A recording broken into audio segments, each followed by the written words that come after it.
I was in the middle of hosting an important international meeting when my younger brother's sudden call interrupted me. On the other end, his voice was low and trembling. Matt, someone took my spot for the exchange student program. I rushed to his school right away, only to find him cornered in an office, his eyes slightly red. A cocky-looking boy was pointing at Tim's nose, his face full of arrogance. You want to compete with me? I'm the heir of the Smiths in Ardenford. My mom just donated an entire lab building to the school. Who do you think you are? Even the teacher nearby spoke up in support of him. Timothy, the Smiths in Ardenford are one of our school's major benefactors. You'd better be sensible and not cause any trouble. I was about to step forward and confront them when those words, the Smiths in Ardenford, made me stop cold. The Smiths in Ardenford? Since when did my mom have a third son besides me and my brother, Timothy? I immediately dialed her number, a cold laugh slipping from my lips. Mom, when did you have another son behind Dad's back? Chapter 1 The Truth. What nonsense are you talking about? On the other end of the line, my mom, Christine Smith, sounded both exasperated and amused by the accusation. Matthew, are you teasing me again? In this life, I've only ever had you and your brother, how could there possibly be another son? Hearing the certainty in her voice, the doubt in my heart quickly dissolved. Of course. My mother was famous in all of Ardenford's high society as the model wife and perfect mother. Her gentle devotion to my father, Elias Mace, had remained unchanged for 30 years, she was the woman every other rich wife was compared to. In our circle, scandals about women having affairs or keeping toy boys weren't uncommon, but everyone agreed on one thing, Roger Smith would never be one of them. It better be that way, I said coldly, hanging up. Then, I looked up at the arrogant kid in front of me. He was dressed head to toe in flashy designer brands, his accessories piled on carelessly, exuding the cheap gaudiness of a nouveau riche brat. Suppressing my anger, I asked evenly, you just said you're the heir of the Smith family? Oh? Another one? What now, calling in backup? He sneered, crossing his arms. Yeah, that's right. I'm Roger Smith, heir of the Smith family in Ardenford. What, got a problem with that? Oh, I get it, he scoffed again. You two are trying to cozy up to my family, huh? Too late for that. Tell me, besides the Smiths, are there any other Smiths even worth mentioning? What a pair of country bumpkins. Then, he turned back to my brother, his voice dripping with malice. Timothy, so what if you've got good grades? So what if you spent a year working hard? My mom says one word, donates a building, and unravels everything you've done, making it worthless. My brother, Timothy, lowered his head even further, his fists clenched so tightly his knuckles turned white. Seeing him endure it in silence, I understood instantly. This Smith kid had probably been bullying my brother for a while now. My father had always disliked ostentation and wanted us to stand on our own abilities. So, Tim and I kept a low profile outside, never revealing our background. But Tim, quiet, focused only on his studies, had mistaken humility for weakness, and people like Roger took advantage of it. I gently pulled him behind me and turned my cold gaze back to Roger. As far as I know, all the paperwork and approvals for the exchange program have already gone through. Replacing someone at the last minute isn't exactly by the rules, is it? Rules? Roger let out a mocking laugh. With a smug grin, he pulled a stack of documents from his bag and waved them in front of me. You mean these? Timothy's application documents? Sorry, never made it to the office. I held on to them myself. Chapter 2 Support. Roger smiled brightly, but the words that came out of his mouth were vicious. So, you see, the final list the school submitted only had one name from start to finish, mine, Roger Smith. No matter how well prepared he was, what good would it do him? As soon as he finished, he tore in half, right in front of me, the stack of documents Timothy had poured countless days and nights of effort into. Matt. Timothy's voice cracked as he shouted, his eyes instantly reddening. I watched those papers scatter to the ground, fury blazing through me in an instant. I'd seen shameless people before, but never anyone this brazenly shameless. Why you? My blood surged, the veins at my temples throbbing. What about me? Roger sneered, grinding the shredded papers beneath his shoe, satisfaction written all over his face. Unhappy about it? Then, tell your mom to donate a building to the school too. Oh, wait, I forgot. People like you could never afford that. My temples throbbed harder, I clenched my fists so tight my knuckles turned white. The teacher beside him, Mr. Winters, immediately stepped in to side with him. Sir, the situation is quite clear. Madam Smith donated an entire laboratory building to our school, making a tremendous contribution to our research program. After careful consideration, the school decided to award the exchange student spot to the more suitable candidate, Roger. That fawning, sycophantic tone made my stomach churn. Mr. Winters, is it? I turned toward him, my gaze sharp as a blade. My brother, Timothy Mace, ranked first in the entire year, earned a National Gold Award for his research project, and scored nearly full marks on his tests. So, tell me, what qualifications does your so-called more suitable candidate, Roger Smith, have? Mr. Winters' face flushed red, he opened his mouth but couldn't say a word. Then, Roger suddenly burst into exaggerated laughter. What do I have? I have my mother. She's the head of the Smith family and the chairperson of Orion Tech. Money is all that matters, got it? Orion Tech? The head of the Smith family? I listened to every word that came out of his mouth, the cold smile tugging at my lips, almost impossible to hide. The real brains behind Orion Tech wasn't Christine. Orion Tech Smith family? I raised an eyebrow, feigning surprise. Oh, I've heard of them, a pretty powerful family. Funny, though. I didn't know they had a son named Roger Smith. My calm tone and quiet skepticism clearly caught him off guard. To him, anyone hearing the names Orion Tech and the Smith family should either bow in awe or grovel in flattery, not look at him with curiosity and doubt. He froze for a second, then snapped in anger. Who the hell do you think you are? Our family's business isn't something an outsider like you needs to know about. Mr. Winters immediately straightened up and scolded, Sir, please mind your words. The school has verified Roger's identity. You have no right to make baseless accusations or cause a scene here.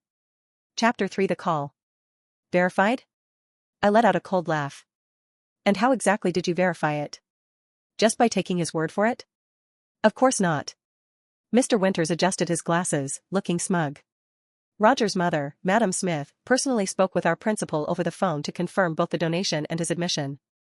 Are you suggesting she herself would lie about that?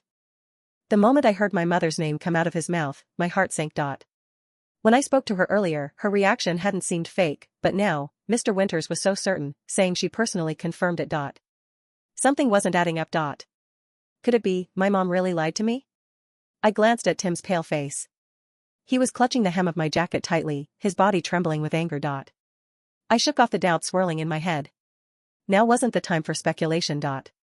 No matter what, I couldn't let him be humiliated like this. I pulled out my phone and dialed the board of directors directly. I don't care who you think you are, I said, staring straight at Roger, my voice low and steady. What you tore up today wasn't just an application form. It was your own qualification to stay in this school. I'm calling the board right now. Let's see which holds more weight, your so-called donation, or the school's integrity. Both Roger and Mr. Winters blanched at once. They clearly hadn't expected someone who looked so ordinary to have the board's direct contact number. Members of the school board were all powerful and wealthy, ordinary people couldn't even get close to them. Beads of sweat formed on Mr. Winters' forehead. He wanted to grab my phone but didn't dare. Roger, on the other hand, looked shocked and furious. He was used to throwing his weight around at school, hiding behind his status as the heir to the Smiths. No one had ever talked back to him like this. You wouldn't dare, he shouted. Who the hell do you think you are, threatening me? Just you wait. He shot me a venomous glare, then yanked out his own phone, fingers flying across the screen. The call connected, and he instantly broke into a dramatic wail. Dad. Someone's bullying me. In the school office. Hurry over. 2 nobodies are trying to steal my exchange spot, come and back me up. When he hung up, his confidence returned, arrogance plastered all over his face. Just wait. My dad's on his way. When he gets here, I'll make you both get on your knees and beg. Mr. Winters looked torn, glancing between Roger and us, wringing his hands as if he wanted to intervene but didn't dare. I stood there coldly, watching it all unfold, the last bit of trust one had in my mother beginning to waver. If Roger had nothing to do with our family, where did he get the nerve to act so high and mighty? If there wasn't someone backing him, well, I'd eat my own words. Tim tugged at my sleeve and whispered, Matt, maybe, just let it go. I don't want to cause you any trouble. I patted his hand firmly. This isn't your fault, and it's not trouble. What's ours, no one gets to take away. The moment I finished speaking, a man in a flashy suit burst through the door, storming in like a gust of wind. Chapter 4 The Identities. The man's sharp features radiated shrewdness and a hint of vulgar arrogance. Roger. My precious son. Who bullied you? The moment he entered, he rushed to Roger's side, frantically checking him up and down as if his boy had just suffered some earth-shattering injustice. Seeing his protector arrive, Roger immediately pointed at my brother and me, crying foul with exaggerated indignation. Dad. It's them. Timothy tried to steal my exchange student spot, and his brother backed him up. He even said our Smith family doesn't play by the rules. The man's eyes widened at that, his voice booming with outrage. Outrageous. In Ardenford, and someone dares to accuse the Smith family of being unfair? He looked me over from head to toe, his tone dripping with disdain. It's your family's honor that my son has his sights on that spot. My son set his sights on that spot, that should be your family's honor. Do you even know who we are? The Smith is at the top of the pinnacle. As for you? Who are you to compete with us? He paused for effect, his voice rising with arrogant pride and intimidation. Do you know who I am? I'm Christine Smith's husband. She's the chairperson of the Smith Group and the wealthiest woman in Ardenford. My son is the Smith family's only heir. If you dare bully my son, you're going up against the entire Smith Group. You'd better know your place. I thought, the husband of the richest woman in Ardenford? I stared at the unfamiliar face before me, the confusion in my chest deepening. I had never seen this man before. My father, Elias Mace, was a former soldier, upright, steady, and disciplined. He despised pretentious displays and would never speak in such a crude, pompous tone. Could it be, my mom really had a lover outside? The thought sent a chill down my spine. The man jabbed a finger at my brother, barking at Mr. Winters like he owned the place. I'll make this clear right now. The exchange student spot belongs to my son, Roger. Anyone who disagrees is challenging the entire Smith family. He turned to us and ordered, you two, apologize to me and my son immediately. Roger clung to his father's arm, his face gleaming with malicious delight. Dad, an apology isn't enough. They were acting all high and mighty earlier, they should beg and apologize. The man patted his son's shoulder approvingly. Roger's right. Beg and apologize. Otherwise, you'll never see the end of this today. In your dreams. Timothy's whole body trembled with fury. He was quiet by nature, but beneath that calm exterior burned a stubborn streak that refused to bow. Oh? Still got some backbone, huh? Roger snapped, enraged. He whipped out his phone and made another call. Mom. Come to the school now. Dad and I are being bullied so badly. If you don't come, your husband and son will be stepped on. The call ended, and his face lit up with smug confidence, certain of his victory. About 10 minutes later, the office door slammed open. When we saw who walked in, both my brother and I froze in shock. Chapter 5, The Imposter. The woman who walked through the door was elegant, draped in a Chanel suit that cost more than most people's cars. Her hair was perfectly coiffed, her makeup flawless, and she carried a Hermes Birkin bag like a weapon. But she wasn't my mother. Timothy and I exchanged a glance, the same bewildered realization flashing between us. This woman looked somewhat like my mother, similar height, similar build, perhaps even a passing resemblance in the shape of her eyes if you squinted, but the aura was entirely wrong. Where Christine Smith commanded a room with quiet, understated authority, this woman radiated a frantic, desperate need for attention. Her jewelry was too loud, her perfume too strong. Who dares to touch my son? She shrieked, her voice grating. Roger immediately let go of his father and ran to her, burying his face in her shoulder. Mom. These two nobodies, they said the Smith family is nothing. They said even if you donated a building, it doesn't matter because rules are rules. The woman's eyes narrowed as she looked at us. She clearly didn't recognize us. Why would she? She was a fraud. Is that so? She stepped forward, her heels clicking aggressively on the linoleum floor.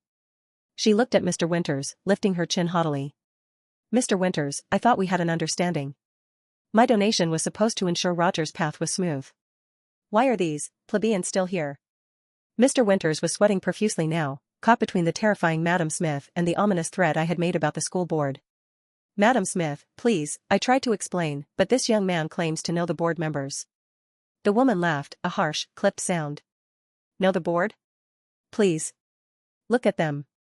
She gestured to my plain white shirt and Timothy's school uniform. They probably don't even know who the mayor is, let alone the school board. Security. Why hasn't security been called to remove them? The man, Roger's father, stepped up beside her, wrapping an arm around her waist possessively. Honey, don't waste your breath. Just call the principal and have them expelled. The little one, too. Blacklist him from every school in Ardenford. I watched this performance with a cold, dawning realization. So, I said, my voice cutting through their theatrics. You are Christine Smith? The head of Orion Tech? The woman froze for a split second, a flicker of panic in her eyes, before she masked it with a sneer. Of course I am. And you are trespassing on my time. I slowly pulled out my phone. That's funny. Because I just spoke to Christine Smith 10 minutes ago. And she said she only has 2 sons. Neither of whom is named Roger. The room went dead silent. Roger's face twisted. You're lying. You're just trying to scare us. Am I? I unlocked my phone and held it up. On the screen was a photo of my family, my father Elias, my mother Christine, Timothy, and me, taken just last week at a private dinner. Take a good look, I said, stepping closer to the fake Madam Smith. Does that woman look like you? The woman paled beneath her heavy foundation. She stared at the photo, her lips trembling. She recognized the real Christine Smith. Anyone in Ardenford high society would. Where did you get that picture? She stammered. Photoshop. It's fake. It's on my phone because she's my mother, I said, my voice dropping to a dangerous whisper. I am Matthew Smith. And this is Timothy Smith. We are the only sons of the Smith family. The imposter husband let out a nervous laugh. You? The Smith heirs? Look at you. You're dressed like paupers. If you're really Smiths, why is your brother fighting for a scholarship exchange program? Because, a deep, booming voice came from the doorway, in our family, you earn your keep. You don't buy it. Everyone turned. Standing in the doorway was a tall man with graying temples and a posture like a steel rod. Behind him stood the school principal, looking like he was about to faint, and, my mother. The real Christine Smith. Chapter 6, The Unraveling. The air in the office seemed to be sucked out of the room. The fake Christine let out a small squeak and took a step back, bumping into Roger. Roger looked from the woman in the doorway to his mother, confusion warring with fear on his face. Mom? Roger whispered. Who is that? The fake Christine didn't answer. She was trembling violently now. My mother walked into the room. She didn't shout. She didn't scream. She simply glided in, her presence filling the space with an effortless grace that the imposter could never hope to mimic. She wore a simple navy dress, no jewelry except her wedding ring, yet she looked worth billions. She stopped in front of the imposter. I heard there was a Madam Smith here, my mother said softly. I was curious to meet my doppelganger. The imposter, whose name, I would later learn, was Linda Vance, couldn't speak. She looked like she wanted the floor to open up and swallow her whole. And you, my father, Elias, turned his gaze to the flashy man. You claim to be my wife's husband? The man, a small-time con artist named Jerry, gulped. It was a misunderstanding, we share the same last name. Smith is a common name, my father agreed. But claiming to be the head of Orion Tech? Claiming ownership of my wife? That is fraud. Mr. Winters, realizing he had backed the wrong horse, the disastrously wrong horse, collapsed into a chair. Madam Smith. Mr. Mace. I had no idea, they had documents, the donation. The donation? My mother raised an eyebrow. I checked the school's accounts on the way here. There was indeed a donation made under the name Smith Family Trust. However, the funds came from a shell company linked to a loan shark operation. She looked at Linda. You borrowed money to pretend to be me? That's quite a commitment to the role. Linda burst into tears. I just wanted Roger to have a chance. He's not smart like other kids. He needed a push. We thought, if we used your name, no one would check, everyone is so afraid of the Smith family. So you bullied my son? My mother's voice hardened, the velvet slipping to reveal the iron beneath. She looked at Timothy, who was staring at her with wide eyes. She walked over and hugged him tightly. I'm so sorry, Timmy. We told you to keep a low profile, but we never meant for you to be a doormat. Timothy buried his face in her shoulder, the tension finally leaving his body. Roger, realizing his world was crumbling, tried one last desperate attempt. But I'm Roger Smith. My mom paid. The spot is mine. I stepped forward, towering over him. The spot was never yours, kid. You tore up my brother's application. You insulted my family. And you humiliated yourself. Principal, my father said, turning to the sweating administrator. I believe there has been a severe breach of conduct. Bullying. Fraud. Identity theft. Bribery. The principal nodded frantically. Yes, Mr. Mace. Absolutely. Roger Smith will be expelled immediately. And we will cooperate fully with the police regarding Mr. and Mrs. Vance. Police? Jerry squeaked. Now, hold on, can't we settle this? We can pay back the donation. The police are already here, I said, pointing to the window where blue lights were flashing. For fraud on this scale? Impersonating a corporate officer? Money laundering through a school donation? You're looking at 10 years, easy. Linda wailed, collapsing to her knees. Roger just stood there, mouth open, watching his parents, his invincible, rich parents, turn into sobbing messes. Chapter 7, The Aftermath. The scandal hit the local news that evening, but thanks to my mother's PR team, our faces were kept out of it. The headlines focused on the great imposter scam of Ardenford High. Linda and Jerry Vance were arrested. It turned out they had been running similar cons in 3 other cities, using the names of prominent local families to gain access to clubs, schools, and loans. Roger was sent to live with his grandmother in the countryside. But the real change happened at home. That night, we sat around the dinner table. It was quiet, but not the comfortable silence we were used to. I'm sorry, my father said, putting down his fork. We raised you to be humble. To value hard work. But I realized today that we left you unprotected. Humility is a virtue, but hiding who you are, that just gives power to liars. Timothy looked up from his plate. I wanted to tell them, he admitted quietly. So many times. When Roger made fun of my shoes. When he said I was poor. But I thought if I used the family name, I'd be cheating. Like I didn't earn it myself. You earned that spot, Tim, I said. Your grades are real. Your award is real. Roger had the name, or he thought he did, but he didn't have the substance. You have both. My mother reached across the table and took Timothy's hand. From now on, no more hiding. You are a Smith. You are an heir to Orion Tech. You don't have to flaunt it, but never, ever let someone treat you like you're less than them. The next day, Timothy went back to school. He didn't drive a Ferrari. He didn't wear a gold watch. But he walked differently. He held his head high. When he walked into the classroom, the whispers stopped. Mr. Winters had been fired, replaced by a stern, fair woman named Mrs. Higgins. Timothy, she said when he sat down. Here is your new application form for the exchange program. The board has already approved it. But, she paused, looking him in the eye, you still have to write the essay. Timothy smiled. I know. I'll have it on your desk by Monday. He didn't need the donation. He didn't need the name. He just needed a fair fight. Chapter 8, 5 years later. The boardroom of Orion Tech was cold, sleek, and silent. I sat at the head of the table, reviewing the quarterly reports.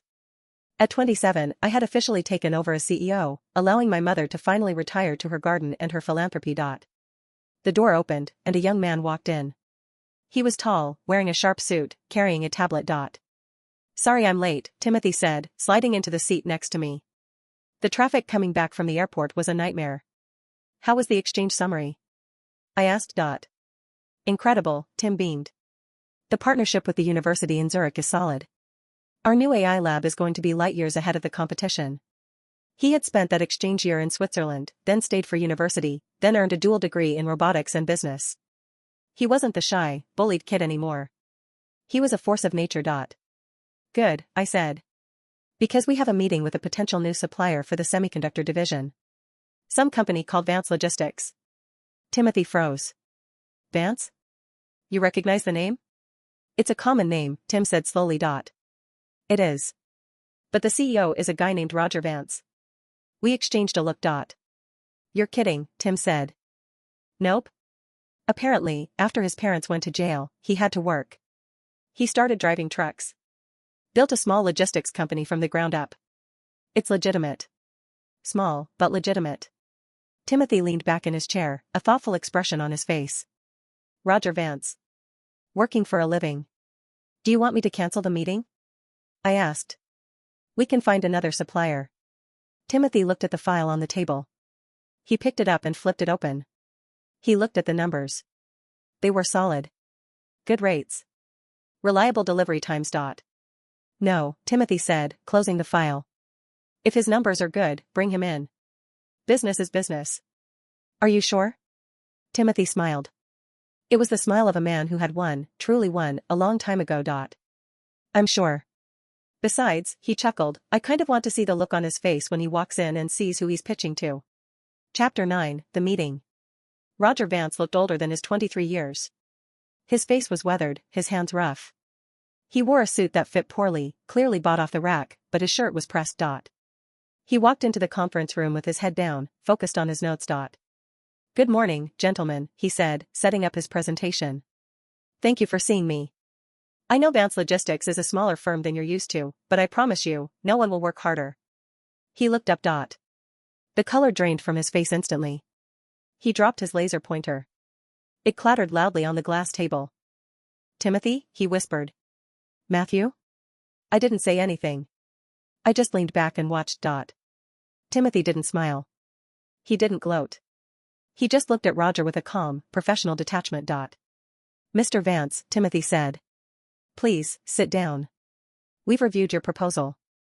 Your shipping routes from the southern ports are efficient. Roger stood there, frozen. He looked like he wanted to run. The arrogance of the high school bully was gone, replaced by the shame of a man who knew exactly how far he had fallen and how hard he had climbed back up. Roger stammered. I didn't know. I mean, I knew Orion was, but I didn't know you were the ones running it directly. We are, I said. Does that pose a problem for you? Roger swallowed hard. He looked at the door. Then he looked at Timothy. No, Roger said, his voice shaking slightly. No problem. I need this contract.